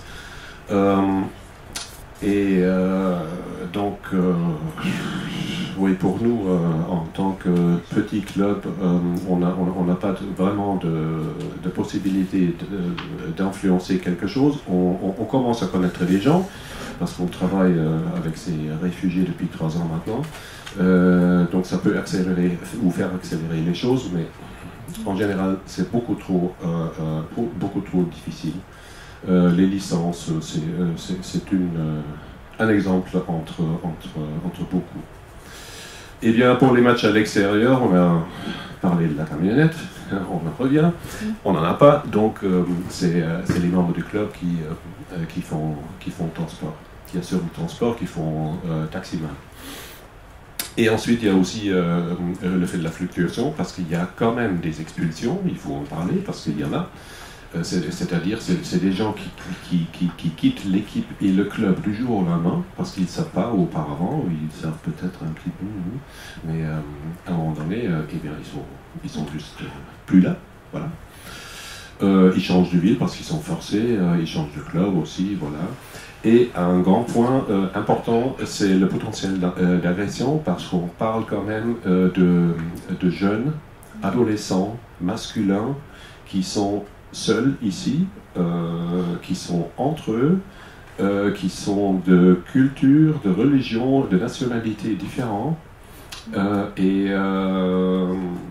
la situation ne contribue pas à une vie en paix, je dirais. C'est-à-dire, il y a quand même un potentiel d'agression. On a eu ça chez nous dans notre club.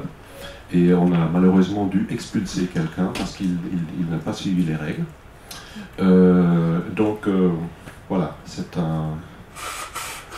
un problème. On essaie d'avoir de l'aide professionnelle, mais c'est pas facile. Voilà. Dernière chose, juste pour terminer, de la part de la fédération allemande du football, le DFB, eh bien, on n'a pas de soutien au niveau national ni régional. On commence à avoir des contacts, on n'a pas de soutien direct. C'est-à-dire, on connaît des gens et si on veut avoir quelque chose, il faut aller demander. Voilà. Mais il n'y a pas de responsable, voilà, on profite de nos tuyaux, quoi.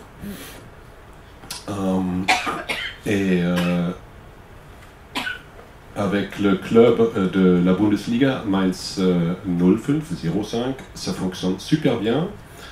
C'est des gens qui sont extrêmement engagés. Par contre, c'est des gens qui font partie du département marketing, comme dans tous les clubs professionnels.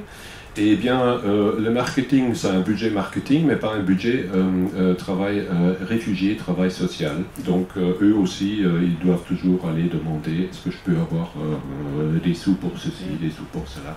Voilà. C'est un peu difficile. Pourtant, ils nous envoient du matériel pour habiller les jeunes. Donc, et on utilise aussi leurs contacts parce qu'il y a un business club. Il y a des gens qui peuvent faire quelque chose. Par exemple, trouver du travail, trouver des stages, trouver du logement et tout ça. Voilà. Donc ça, c'est un peu un tour d'horizon. Des canards de Bagdad à Mayence qui essayent de se débrouiller depuis 3 ans maintenant avec une vague de réfugiés qu'on a et de faire le nécessaire et le possible, plus que le possible, pour accueillir ces gens-là parce qu'il ne faut jamais faut jamais oublier que ces gens-là n'ont pas quitté leur pays pour de pure joie. Merci beaucoup Stéphane Schirmer pour votre témoignage. Je propose qu'on l'applaudisse. J'avais une question tout de suite dans la foulée finalement. C'est de vous demander tout simplement, est-ce que vous êtes représentatif en Allemagne? Parce que quand même, aujourd'hui, l'Allemagne a accueilli plus d'1 million de réfugiés, donc j'imagine que cette question se pose à d'autres clubs. On a constaté aux dernières élections fédérales quand même une montée de l'AfD qui a eu 12% aux dernières élections. Comment est-ce que vous voyez cette situation-là en Allemagne, et est-ce que vous sentez un élan, on va dire, populaire et d'autres clubs Je vous ai parlé du projet Bienvenue au football qui a démarré en 2015 à Mayence. Il est national depuis, c'est-à-dire chaque club de la première et de la seconde ligue a un projet avec des réfugiés, avec des clubs locaux, avec des bénévoles, voilà, ça c'est une chose. Et puis à côté de tout cela, on a des engagements bénévoles un petit peu partout. Mais c'est des gens comme nous, c'est des gens qui ne veulent pas attendre que la politique agisse, ou plutôt réagisse. Parce que, comme je vous ai dit, on a commencé en 2014, c'était si je puis dire, le premier arrivage de réfugiés. Bon, c'est pas le bon terme, mais c'était la première, la première vague, disons. On s'était dit, c'est des gens qui ont fui chez eux pour des raisons bien sérieuses. Donc, il faut faire quelque chose. Et c'est pas seulement dans le foot, nous c'est dans le foot, c'est dans d'autres clubs, c'est des clubs sportifs, c'est des communes, c'est des clubs de femmes dans un encadrement rural ou quoi que ce soit. Oui, il y en a toujours pas assez, c'est clair. Est-ce qu'il y a d'autres questions?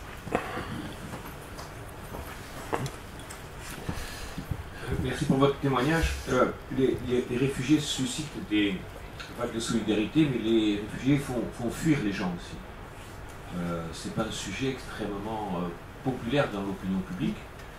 L'Allemagne est peut-être le meilleur contre-exemple de ce que je dis, parce qu'il y a une solidarité, un mouvement populaire en Allemagne, derrière la chancelière, on est d'accord ou pas politiquement avec la chancelière, mais il y a le courage politique, la volonté financière, mettant 14 milliards d'euros sur la table pour dire, voilà, on va se donner les moyens. En quoi l'opinion publique allemande est-elle différente des autres opinions publiques européennes? Je ne parle pas des pays de Visegrad qui, eux, ne veulent pas voir l'ombre d'un cheveu d'un musulman dans leur société chrétienne. Mais dans d'autres pays, en quoi l'Allemagne est-elle distincte des autres pays de l'Union européenne en matière d'accueil de réfugiés? Tout d'abord, je ne peux pas parler pour chaque Allemand. Je suis un Allemand particulier, plutôt un Européen avec des racines allemandes. On a une histoire qu'il ne faut jamais oublier. Donc on a des devoirs par rapport à l'humanité aussi. Ensuite, l'Allemagne, c'est un pays riche quand même. On va beaucoup trop bien. Par contre, il y a des gens qui en ont pris conscience et qui disent, voilà, on a tout ce qu'il faut, on peut pas manger plus d'un schnitzel par jour, donc on a l'argent pour deux, alors on partage. Malheureusement, c'est pas la majorité, ou bien c'est peut-être la majorité, mais la majorité tranquille.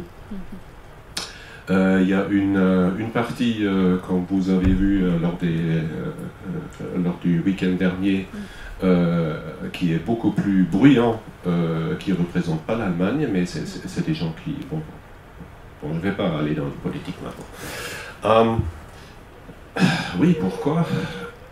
Je pense que c'est... alors, il y a des gens comme ma génération, éduqués dans un esprit plutôt ouvert, humaniste, européen, les gens des années 68, 70, voilà. Et je pense que ça compte. Et puis autrement, voilà, comme je vous ai dit, c'est l'histoire et puis l'argent, pour partager. Quelques questions? Plus personne? Chouette. Merci.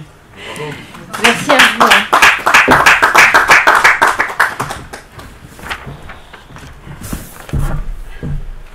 Et donc maintenant, j'ai le plaisir d'accueillir. Alors, il reste un quart d'heure, c'est ce que, effectivement, enfin un quart d'heure, on va dire 20 minutes. On va s'accorder, on ira un peu plus vite au stade que prévu, on marchera plus rapidement. Donc maintenant, c'est Josette Hérault du Secours populaire français qui vient témoigner, accompagnée de Émile M. Rappelle-moi ce nom. Excusez-moi, et qui donc sont tous deux bénévoles au Secours populaire français. Tout à fait. Et qui donc vont nous expliquer ce que vous faites. Alors le Secours populaire français, on connaît cette ONG, on va dire, dédiée à la lutte contre la pauvreté et qui a des actions de plaidoyer mais aussi de terrain. Donc et vous allez nous expliquer finalement comment, grâce au sport, vous pouvez mener vos missions. Donc excusez-moi c'était Émile Mbog donc qui va témoigner également de votre action. Bonjour à tous. Tout d'abord, je me sens toute petite, on se sent tout petit par rapport au témoignage qu'on vient d'avoir. Je vais vous expliquer. Le Secours populaire français a donc un slogan, tout ce qui est humain est nôtre. Donc voilà, ça vous explique un petit peu tout ce qu'on peut faire. On a des familles en grande précarité qui viennent nous voir, qui viennent chercher à manger, et notamment des migrants. On a donc ces familles qui sont souvent accompagnées d'enfants tristes, et on s'est dit, il faut qu'on leur apporte une bouffée d'oxygène. Comment? Eh bien, pourquoi pas par le sport. Et on a donc aussi une équipe qui s'appelle Unicité, qui travaille en partenariat avec nous, et qui avait donc envie de faire un projet avec le Secours populaire concernant les enfants, un projet sportif. Donc on s'est dit, ça c'est tout à fait ce qu'il faut pour nos jeunes, nos enfants en difficulté. On a donc monté une petite équipe de 8 à 15 enfants de 8 à 11 ans, et on a décidé de leur faire connaître non pas le foot, parce que le foot ils connaissaient, mais de leur faire découvrir des sports un petit peu particuliers, tels que l'aïkido, le kingball, qu'est-ce qu'on leur a fait connaître encore, le hockey. Donc régulièrement, tous les vendredis soirs, pendant 6 mois, on leur donnait rendez-vous. On a eu un partenariat avec la ville de Nantes qui nous a prêté un gymnase. Et tous les vendredis soirs, on allait donc les entraîner avec cette équipe d'Unicité qui assurait l'entraînement sportif. Et nous, bénévoles, on était là pour l'encadrement, pour tous les problèmes logistiques qui pouvaient se poser.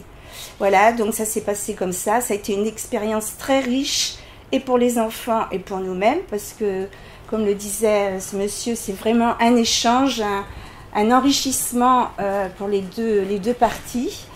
Et c'est comme ça qu'on a fait cet entraînement régulier où les enfants ont pu se défouler, sachant que beaucoup vivent en hôtel ou en squat. Donc là, pour eux, c'était vraiment le moment de pouvoir s'extérioriser et se défouler. Voilà. Et au bout de ces 6 mois, on s'est dit, bon, on va pas se quitter comme ça, on va faire une grande fête. Et on a fait la fête du sport avec les parents, qui eux aussi ont appris à connaître ces sports qui pour eux étaient tout à fait inconnus. Et ça a été un moment vraiment de joie et de partage tout à fait magnifique, quoi. Et on a envie de renouveler cette expérience, l'enrichir même, parce que là c'était vraiment un balbutiement, c'était la première fois, mais on a envie de l'enrichir et de la continuer de nombreuses années. Voilà. J'ai à côté de moi Émile, qui est un migrant, lui, du Cameroun, qui a aussi voulu participer à une action, à monter une action, organiser une action. Donc j'ai vu passer le micro et puis il va pouvoir s'expliquer.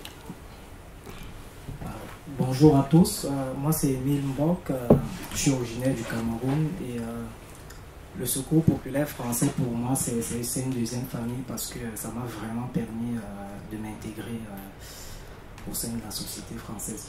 Donc du coup au sein du Secours populaire, vu que le temps nous tient à la gorge, je fais entre autres de l'accueil écoute et au mois de juin de cette année, j'ai participé à l'organisation d'un match de foot. Voilà un match avec l'ensemble des bénévoles de l'équipe de Nantes qui nous opposait à Carrefour Beaulieu. Et c'était vraiment une expérience enrichissante, tant sur le plan sportif que social. Et puis comme l'a dit tout à l'heure monsieur Laurent Thiel, je crois bien, le sport c'est l'un des atouts d'intégration formidable pour les migrants. Donc, et puis à la fin de la rencontre, nous avons eu des échanges et il faut dire qu'en écoutant les uns et les autres tout à l'heure, on est en train de mettre sur pied vraiment ce projet sportif au niveau du Secours populaire français, notamment à l'antenne de Nantes, parce que pour nous, pour moi particulièrement, je vais faire partie de la commission Jeunes Copains du Monde d'ici la fin de cette année, dont j'ai à cœur de vraiment mettre ce projet en place, parce que c'est vraiment un atout pour l'intégration des migrants. Je sais pas. Donc vous-même, vous avez été, c'est vous qui avez participé pour faciliter l'accueil, ou vous avez bénéficié, enfin vous avez été un des joueurs qui a joué. Voilà, j'ai oublié de le dire, oui. J'ai pris part aussi à la rencontre, je suis d'ailleurs sur la photo là. Voilà. Et qu'est-ce qui vous a poussé à est-ce que vous-même vous étiez sportif avant, ou qu'est-ce qui vous a poussé vous et quel rôle vous jouiez puisque vous êtes vous-même migrant pour faciliter ce projet et le mettre en œuvre? Est-ce que c'est vrai, comme je l'ai dit, c'est vrai, c'est peut-être un peu de moi, le Cameroun c'est un pays de foot, c'est vrai, j'ai joué par le passé. Non, mais comme je l'ai dit, je vais faire partie de la commission d'ici la fin de l'année et je tiens à cœur de porter ce projet vraiment parce que ça fait vraiment partie de l'intégration pour les migrants. On partage beaucoup de valeurs quand on fait du sport. Bien, merci beaucoup pour ce témoignage. Est-ce que parmi l'assistante des personnes voudraient poser des questions sur comment le Secours populaire a mené ce projet? Vous avez parlé d'unicité, c'est intéressant. Est-ce que vous avez aussi une question? Oui. Et justement sur l'unicité, en fait, donc c'était des enfants que vous accueillez et que vous faisiez découvrir des sports. Tout à fait. Et vous aviez dit tout à l'heure, donc c'était pas le Secours populaire, mais l'unicité qui encadrait à ce moment-là. Non, ils encadraient pas, si vous voulez, c'était les bénévoles qui encadraient. Hein. Mais par contre, c'était l'unicité qui faisait l'entraînement sportif. C'est eux qui avaient, si vous voulez, les ballons, enfin, qui connaissaient les pratiques du jeu, et c'est eux qui donc animaient les moments sportifs, l'entraînement. Donc ils n'étaient pas éducateurs sportifs, mais ils étaient bénévoles d'unicité et ils proposaient les sports. Non, c'était des jeunes en service civique, hein, d'accord. Et ils étaient équipés, enfin ils étaient encadrés eux-mêmes par une responsable d'unicité. D'accord. Voilà. Non, c'était juste pour savoir justement les gens avec qui on pourrait connecter. Oui, tout à fait. Et ça s'est très très bien passé. On a tous vraiment adhéré à fond à ce projet, quoi. Et comme vous, on a beaucoup de points communs. Évidemment, nous à une plus petite échelle, ça c'est sûr. Hein. Et on recherche toujours des partenaires. Et quand mon collègue vous parle de Copains du Monde, c'est un mouvement qui existe déjà, un mouvement qui concerne les jeunes sur le plan national. Nous, sur le plan départemental, on va se mettre à fond dedans. Et on a envie justement, avec les jeunes migrants, avec les jeunes, parce que nous, notre point commun, c'est on ne fait pas trop de différence entre les migrants et les familles en grande précarité. Pour nous, la solidarité, l'aide, c'est ça qui est notre moteur. Donc, on a envie, avec tous ces jeunes migrants et pas migrants, mais qui ont les mêmes difficultés pour se nourrir, pour se vêtir, pour se distraire, on a envie justement de développer ce mouvement d'aide et sportif sur toute l'Europe. Voilà. C'est une très belle ambition. Encore une question. C'est pas une question en fait, on est sur le même territoire et je crois qu'on aurait beaucoup à partager ensemble et à construire des choses. Tout à fait, c'est tout à fait ce qu'on s'est dit tous les deux quand on vous a entendu. On s'est dit, tiens, chouette, on pourrait être partenaires. On s'excuse, mais on va commencer. Non, mais voilà, je pense qu'il faut qu'on se revoie derrière. Parce que avec grand plaisir, tout à fait. On peut vous apporter, vous pouvez nous apporter. Tout à fait, quand vous voulez. Bon. Et je pense qu'on est dans notre rôle quand on facilite ce genre de rencontre. C'est l'objectif. Est-ce qu'il y aurait d'autres questions avant le témoignage suivant? Et bien du coup, sinon, je propose à Gilda Seno, et merci beaucoup de nous avoir présenté comment, du coup, une association qui lutte contre la précarité s'approprie le sport. Entre autres. Oui, effectivement, vous faites beaucoup de choses. Alors, maintenant, je suis heureuse de recevoir donc Gilda Seno. Et alors, ce qui est intéressant, c'est de voir à nouveau une nouvelle structure.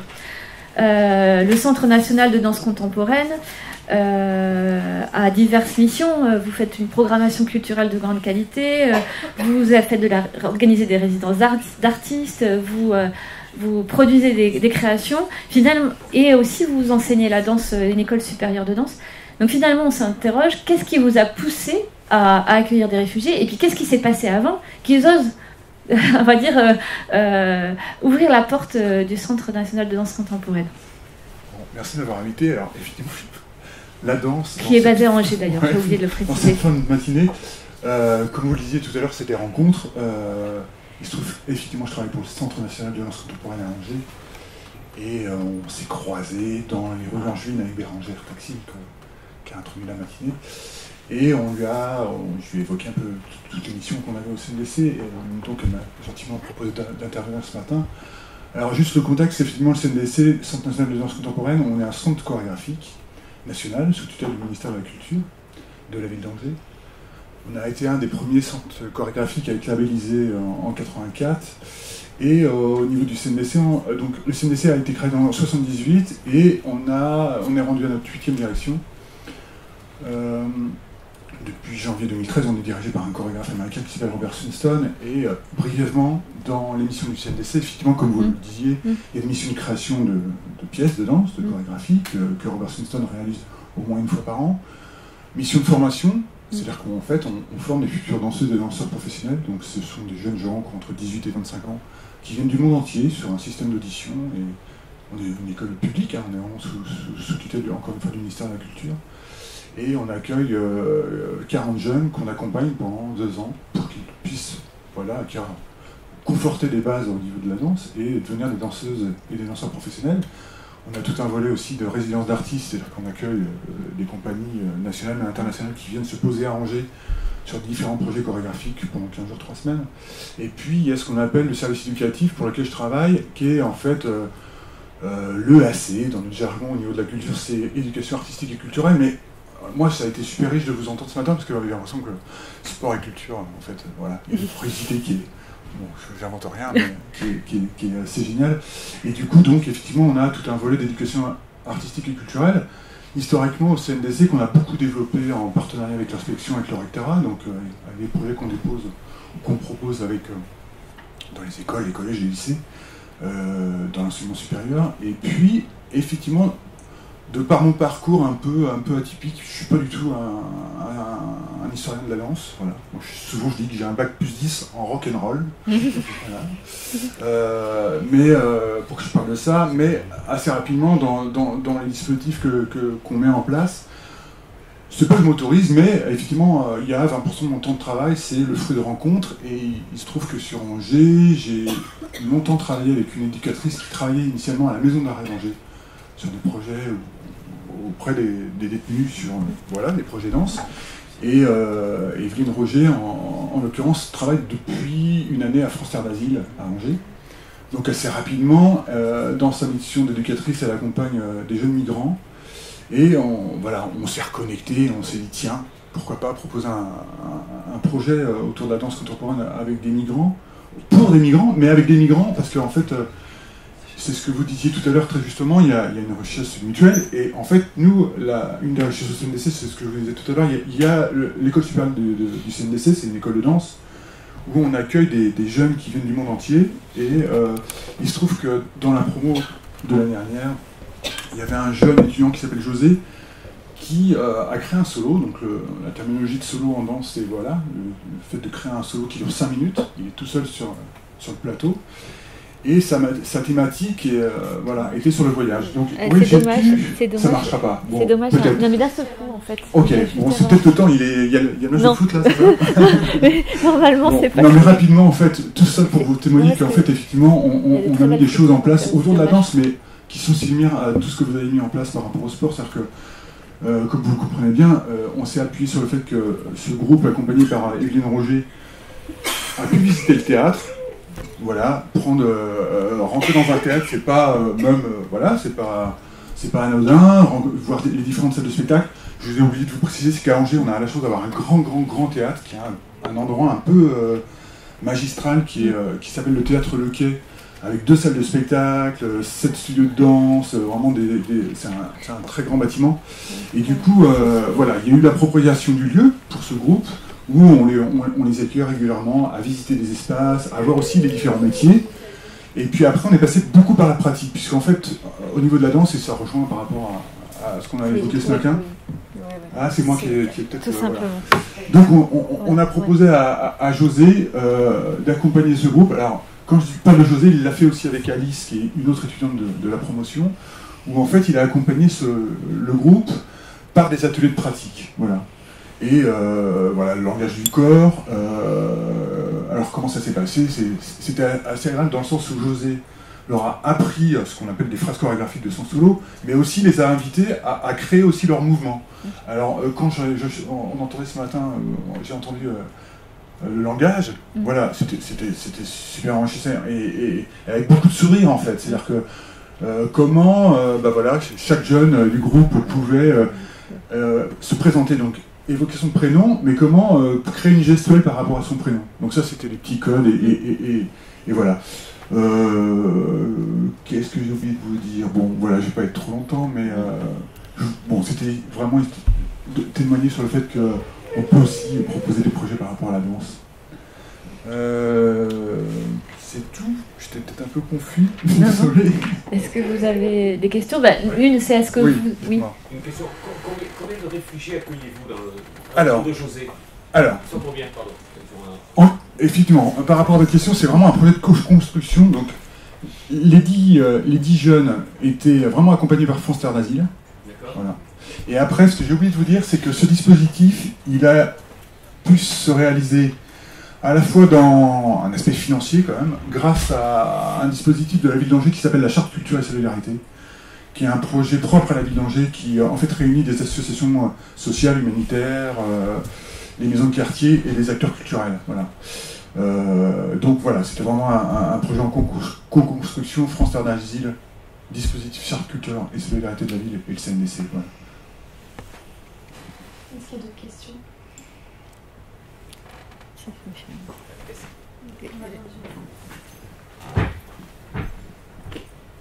Est-ce qu'il existe également pour les écoles de danse comme la vôtre des dispositifs d'accueil de réfugiés ou d'apprentis danseurs réfugiés, mais dans un cadre plus, non pas ponctuel, mais dans un cadre des cursus que vous proposez? Je sais qu'il y a des dispositifs comme ça qui se mettent en place dans les universités ou autres. Est-ce que ça existe dans les écoles artistiques?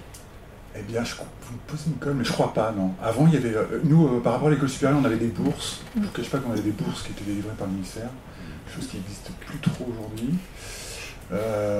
Ceci dit, après, il nous est arrivé, pas forcément des migrants, mais par rapport à l'école du CNDC, quand je vous dis qu'elle a une renommée internationale, effectivement, on accueille potentiellement des jeunes qui viennent du monde entier avec des moyens financiers. On peut accueillir... j'ai le souvenir de Tidiane Ndiani qui venait du Mali, qui est venu accompagner donc, via les instituts, mais c'est très rare encore, mais oui. Après, c'est vrai qu'aujourd'hui, avec les réseaux sociaux, on communique beaucoup plus facilement et il y a des liens qui se créent plus facilement, donc ouais.